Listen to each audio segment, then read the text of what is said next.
Tango Tango Papa 2123, October 30th, 2022.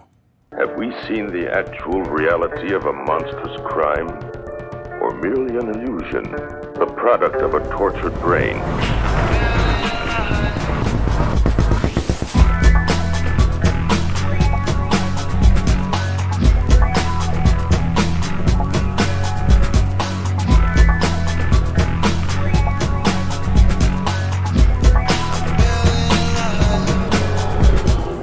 Good morning, good afternoon, good evening. Tom Wiles here with you, coming to you this evening from home. I've been home for the past several days. I go back to work on Tuesday, so I've got one more day at home, that being tomorrow, October the 31st.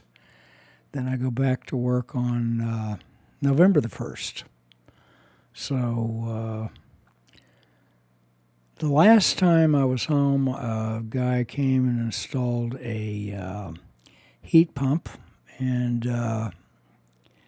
that seemed to go pretty well, and it seemed to be working. But, I went back to work, and then, of course, whenever I leave, I set the thing on 50. In the winter, if it's heating season, I leave it set on 50 usually, and that's going to not come on at all, essentially, especially this time of year. Might come on a little bit if we have some exceptionally cool nights, but generally it won't. But whenever I made it home, well, actually a little bit before I made it home, I discovered that the heat pump wasn't, the outside unit was not coming on. And there could be a variety of reasons why that would be. I thought, well, it could be the thermostat, because I've got, I've had one of the original Nest Thermostats since 2011.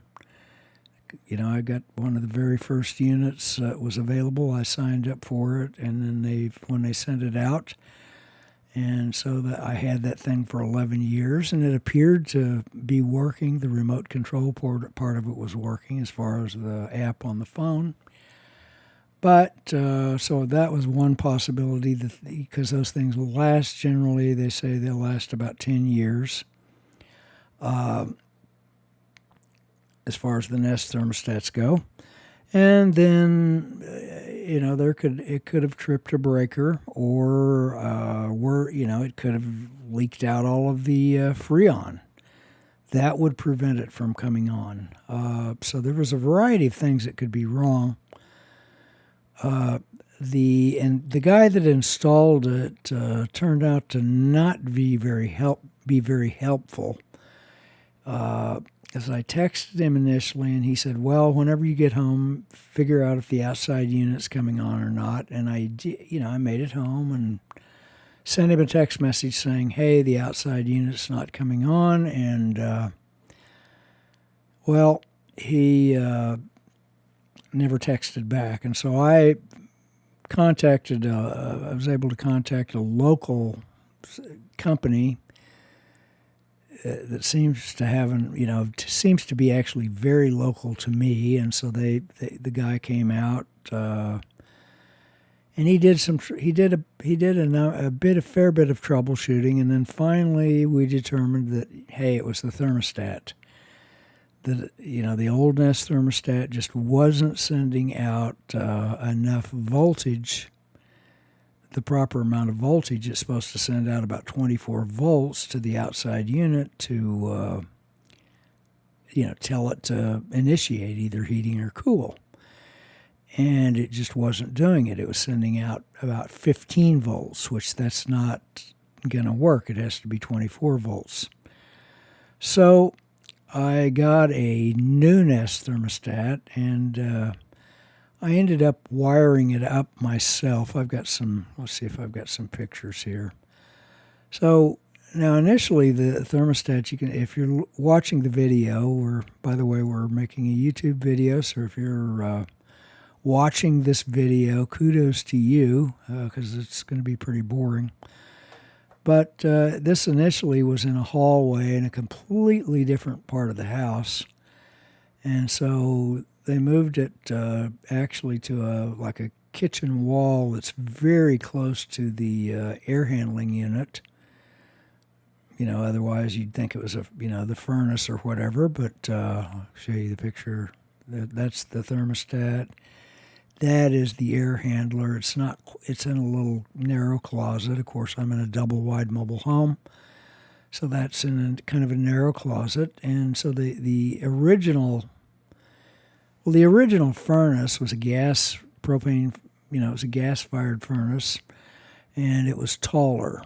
And so up there at the top of the image, you see a sort of a pipe coming down.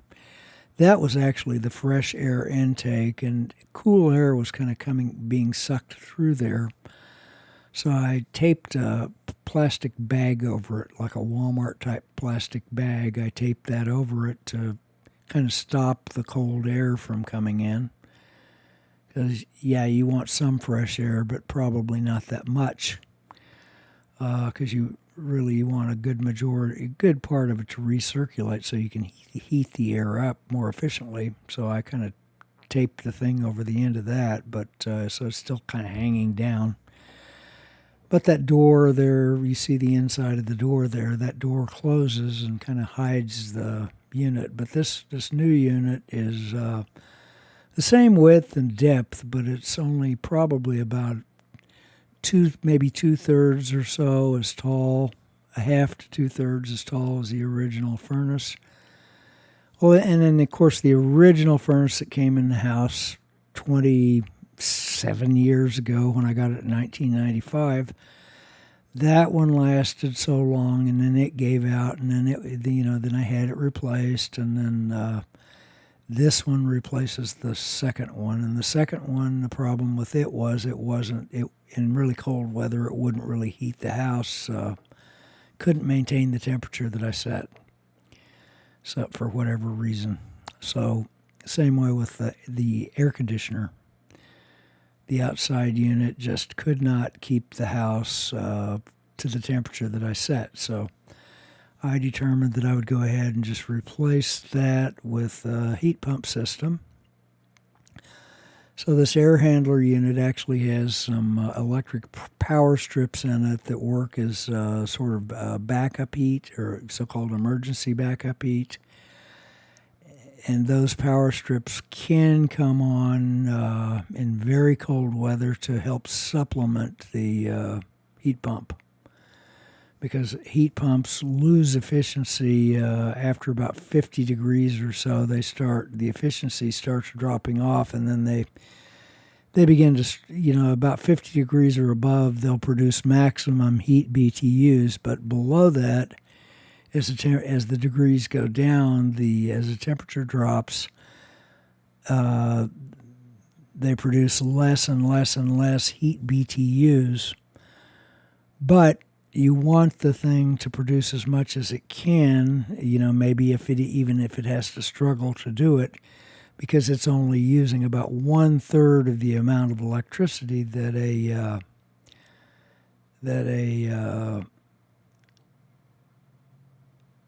electric strips use. Those electric strips can really suck the juice. They really pull electricity. So you want to use those as sparingly as possible, but it is necessary to have those. But one of the reasons, there's several reasons that I wanted to switch, and one of the things, of course, was that the existing equipment just wasn't quite up to snuff as far as heating and air conditioning during the summer and winter.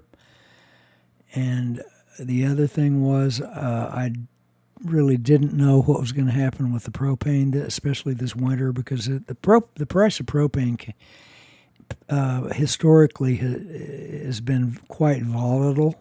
There have been periods where it's just really shot up, and I expect that with this inflation that could happen again, especially with the inflation and then potential shortages. Especially if it ends up kind of being cold winter. those prices can really shoot up. And so now the other part of that, now, yeah, your electricity can go up as well, but the thing with the electricity is that I have the solar, and I've got in excess, I've got like 11,000 something kilowatt hour credit with my electric company. They give me, a 1-for-1 exchange on kilowatt hours. In my particular, they won't pay me for the kilowatt hours that I'm putting in back into their system, but they let me bank them. And it appears right on my bill how many kilowatt hour credit I have. And so I can begin to dig into those. And I expect that I will. It's going to be interesting to see how this works. But in any case, I had to buy a new Nest Thermostat, and this is a so-called third generation, and that's really what I needed for, with the system that I have, because I have a cheaper one that's just, that probably doesn't work with heat pumps. The third generation one does. The first generation one did too, but it was just, like I say, initially it was working, and then it wasn't. It wouldn't even, it wouldn't even turn on the air conditioner portion when the guy was doing the troubleshooting. So I replaced that, and actually the wiring those up is fairly easy. You just have to kind of be careful about the wire colors and probably label everything, and know which wire goes where, and it's really a kind of a simple system. I've got a total of with my system, I've got a total of 6 wires, I believe, 5 or 6 wires. Some systems only have 2 wires. It really depends. Some, probably more common would be 3 wires. But with the heat pump, I think I've ended up with, I believe, either 5 or 6 wires. I'd actually have to look at it. But in any case, it's all working, and so you can see the image there, right there. I've got it set to 73 degrees while I'm home, and so I just leave it on that, and so it's in the temperature's been in the 50s the past several days. Especially at night, it may get down to like in the high 40s or whatever.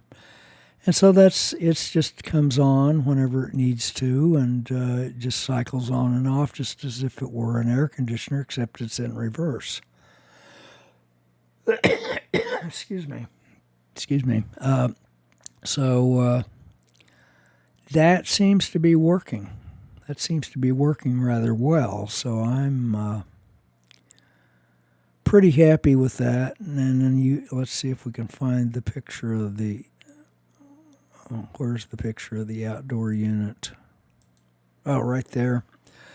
So that's the outdoor unit. It's actually bigger physically than the old unit, but this one, even though it's a so-called 4-ton unit,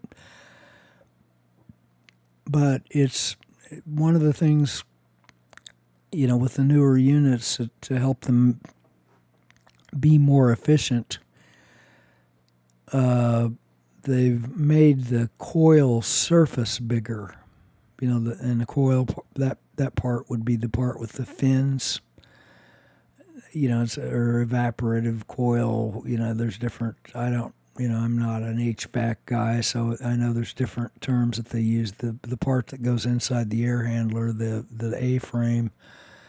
It's usually an A-frame type thing that goes inside the air handler in the house. Unless you have a package, so-called package unit that's all outside. That's called the coil, and then you've got I think the thing on the outside's called the evaporator, whatever. And I'm probably screwing this all up, but in any case, with the heat pump, it's simply there's a reversing valve, and when the temperatures right now, the temperatures somewhere at this point, probably around 57, 58 degrees. I have the interior temperature set at 73, so periodically that comes on, and if you go outside while it's running in the heat pump mode and you feel the air that's blowing out of the top, of course,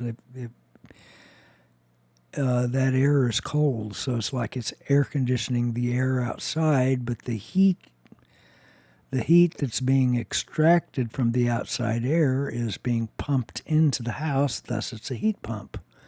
And so heat pumps can be, like 300% more efficient than heating with a conventional heat source, let's say electricity or gas or oil or, whatever it is. I think those are the three primaries that people use. Heat pump is much more efficient because it's just pumping the heat out of the air. It's extracting heat from the ambient air and pumping it into the house. And but so far it's working great. So we'll have to see what happens with the this winter. We'll have to see what happens this winter, and then we'll find out. Basically what happens, with the electric bill. Is that going to create, is it going to be more expensive? Since I have the solar, maybe, I think I'm going to probably be in better shape. And especially since I have the, it's mitigated because I have the kilowatt hour credit with the electric company. And then, of course, I can sort of decide how to, if I need to make adjustments with that, then I can.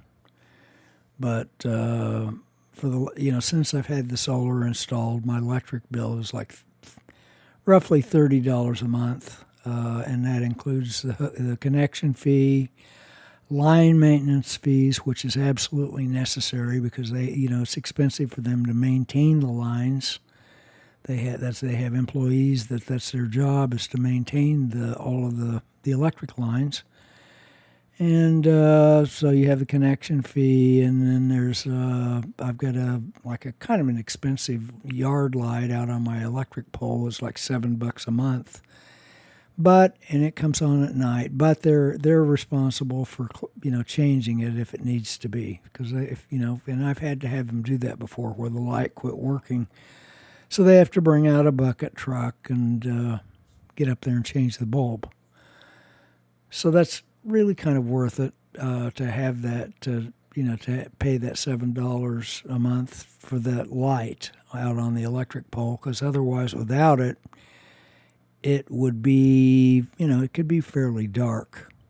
So really, I like having that light. So, but my electric bill has been $30 a month now for several years. And so we'll see what happens if I'm able to continue that over a longer period of time. But it's going to be interesting to see how many kilowatt hours this system now this heat pump system will now use versus versus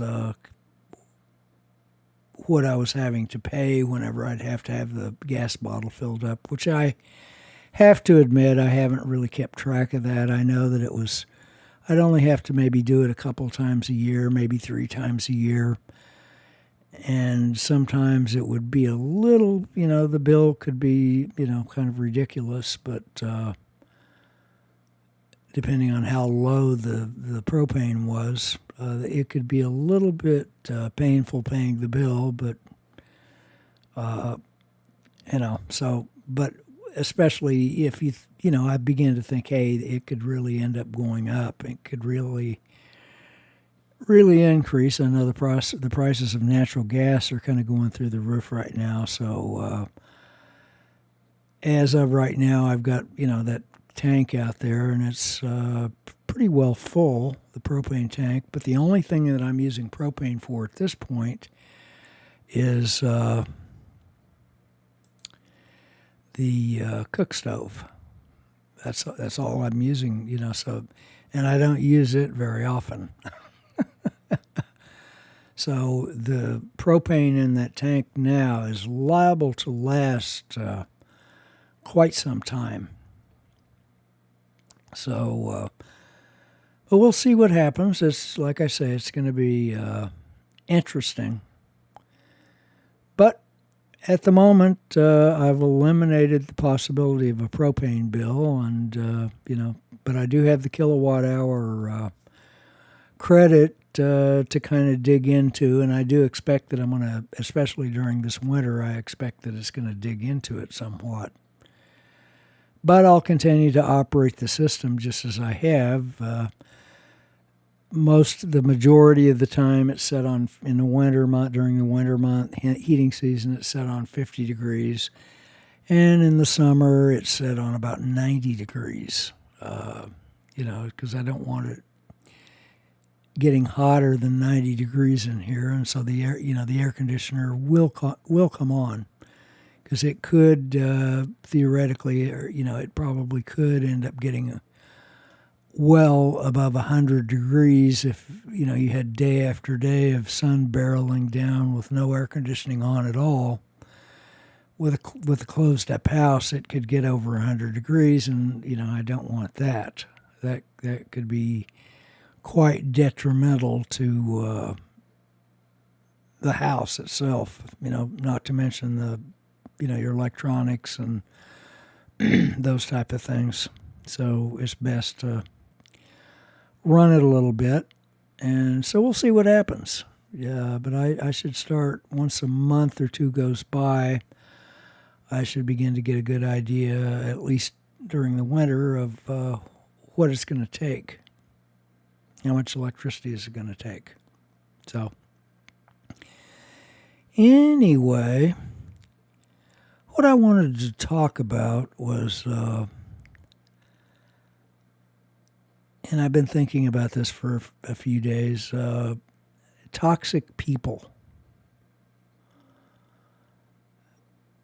And people, I think to a certain extent, we can all, and we all probably are, from time to time, toxic for other people. This isn't really like a cut and dried thing. I think that we've all been potentially toxic to each other. And that ends up, that revolves around the fact that human beings have egos. Now, but it's complicated by the fact that we, as human beings, you don't really think that you're doing that, but we actually outsource our sanity to the group, to other people, to the group of people that we kind of end up hanging around with. Birds of a feather flock together. So we do end up outsourcing our sanity in a very real way to other people. Now, if those people aren't toxic, if they're, kind of have a more normal relationship, whatever that is, then, they're going to, kind of help correct you from kind of going off the deep end, and you're going to kind of help correct them from going off the deep end. And normally this process happens and we're not even really aware of it. We're not, we may think of it, well, this is just normal human interaction. But if you stop and think about it, we really do rely on other people, the group of people around us to kind of maintain our sanity.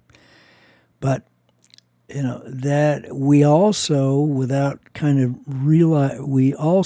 even realizing it, we can use that, we can and do use that, the fact that we're helping to maintain their sanity, we use that to kind of, stick the knife in them and, kind of screw those other people up because they're outsourcing their sanity to us.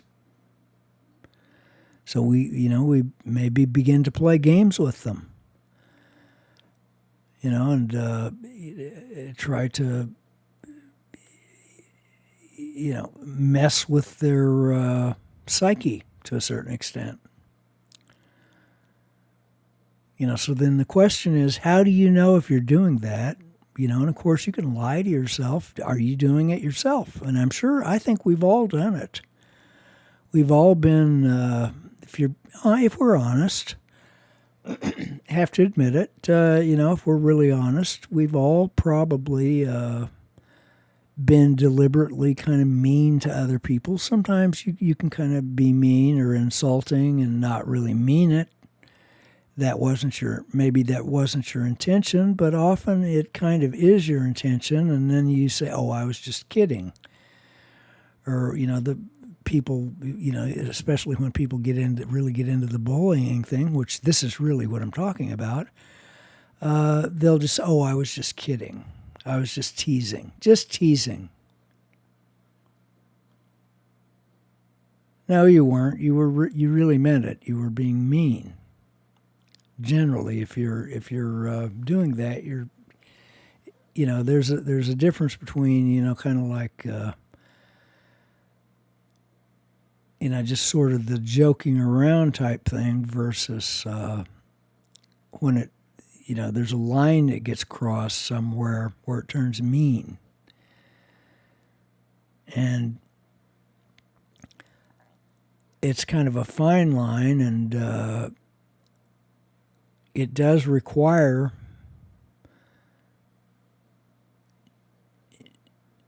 it requires me, to the individual, it requires us to be observant as to,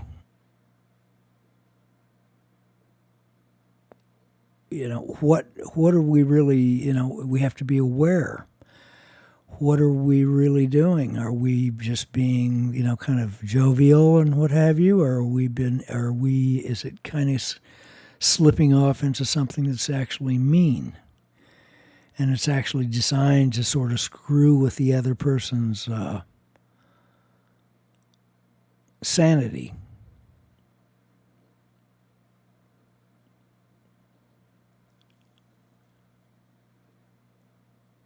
Of course, it's easy to see other people being toxic. And like I say, I think we all do it, or all at least have done it and probably do it, because it's something you should watch for, absolutely, in your own behavior. But how do you know when you're doing it? How do you, but like I say, it's easy to see the other person doing it. It's easy to see the other person's being toxic, and they're sort of, and they can kind of hide behind, well, I was just wanting to help you, or I was just wanting to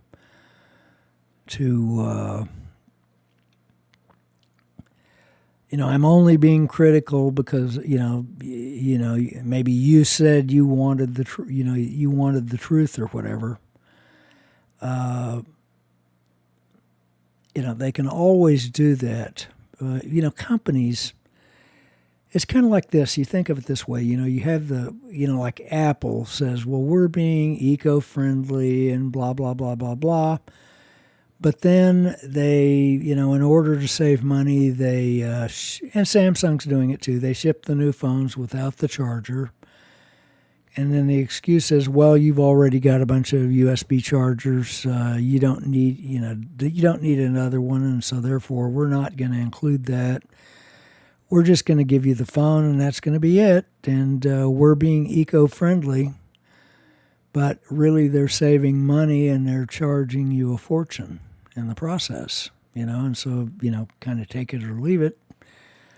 But they can kind of hide behind that and say, hey, I'm being eco-friendly, when they're really just kind of watching out for their own bottom line. And then they can kind of see it in a different light, sort of paint it in a light that's more favorable to them than it otherwise would be. So we do the same thing when we're interacting with each other. We can easily do the same thing and then just sort of, oh, well, I was just trying to help you. Were you really, or were you just being mean? You have especially if you're intimate with a friend or relative, a lot of the details about their existence, then it becomes easy to begin to manipulate them. Manipulate what you say, in your interactions with them to kind of maybe stick the knife in and twist it a little bit. And vice versa.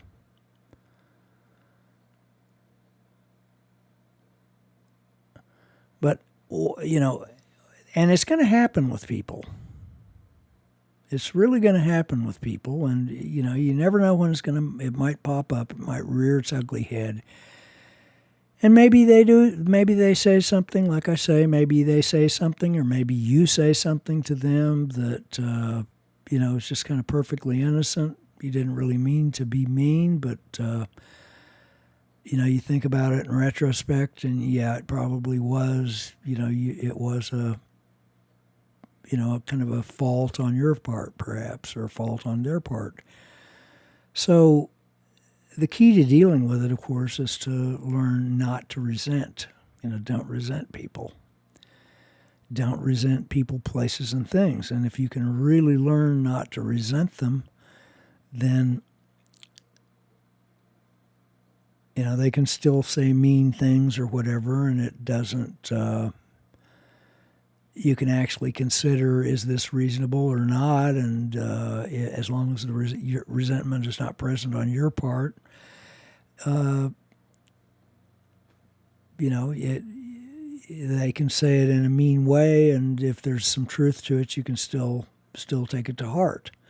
But if not, if it was just a mean comment or whatever, then you can just let it go and, forget about it. And vice versa on their part, if they aren't kind of resenting everything, all, kind of people, places, and things. And people tend to do that. People tend to resent, kind of everything here and there. And, but if you really want to be able to have a pleasant existence, you really need to get rid of your own resentment. Because it makes a tremendous amount of difference if you can just get rid of your own resentment. And as I've said many times, resentment comes packaged with its own denial mechanism. So it's entirely possible to carry resentment around with you your entire life, and kind of you think, oh, I don't hate my parents, I don't hate this, I don't hate that. It's easy to kind of not see it and sort of twist it in your own mind that basically that white is black and black is white, that green is pink. You're sort of twisting it around so that you don't have to see it, but then occasionally you sort of enjoy dipping into it.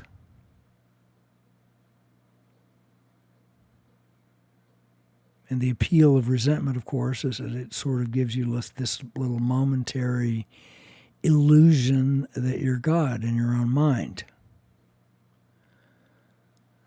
Of course, the best way that I've come up with of describing it is like a little thunderbolt, as if you were in your own mind when, you're resenting a person, place, or thing, as if you could strike them dead, strike whatever it was dead or out of existence with your own thought, kind of like a lightning bolt, as if you were God, just, kind of zapping them. in your mind.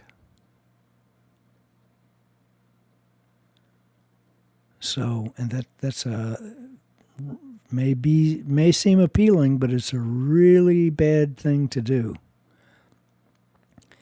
It's a terrible thing to do. You don't want to carry that around with you, because it's a very heavy burden. It seemed like such a little thing, but it's actually a huge burden.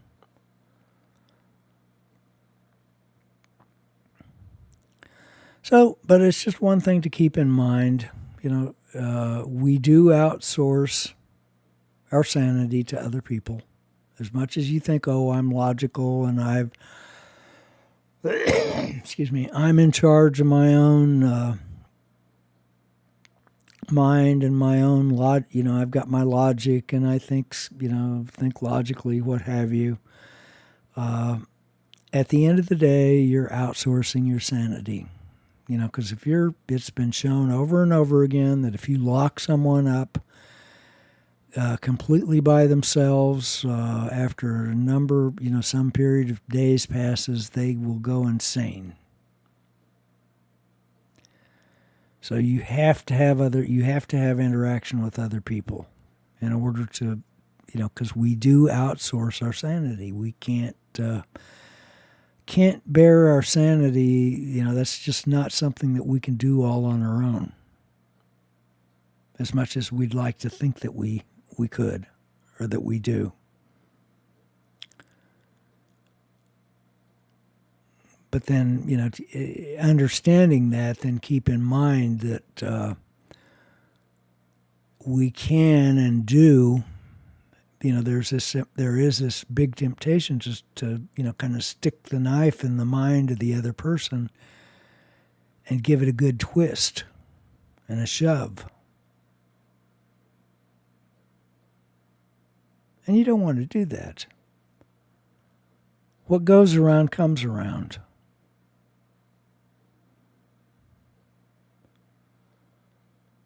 It's much better to live a drama-free existence, and to have a really, truly drama-free existence, get rid of resentment.